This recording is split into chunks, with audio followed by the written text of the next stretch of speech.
Nitin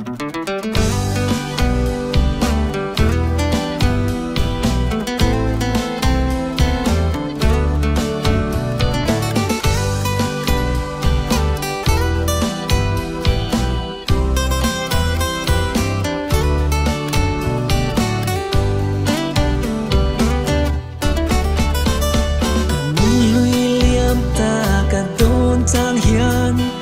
Malsawmna dawng ka ni lo ka that vang le fel vang ai Malsawmna dawng dawng la dawng tu reng ka nei lo ka hria hmangaihna vang ani lalpa Nitin hian Malsawmna Nitin hian ka chhiar seng lo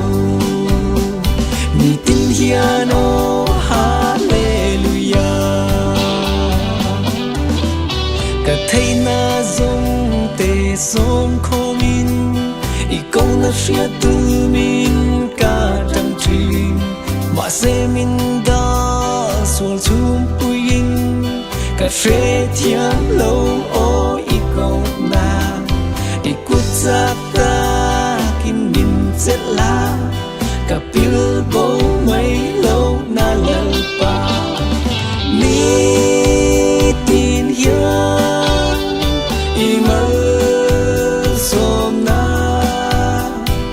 Nitin hian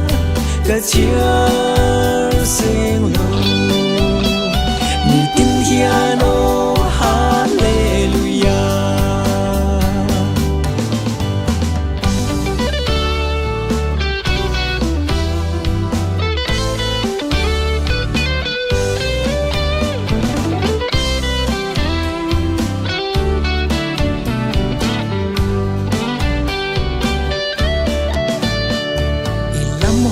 reng du thin ma ila khovel thil ten min chim boy phau thin Mahse Lalpa hmangaihna chu adam lam ve ngai lo tuallawt soi fia rual lo Malsawmna in Nitin hian min zui zel thin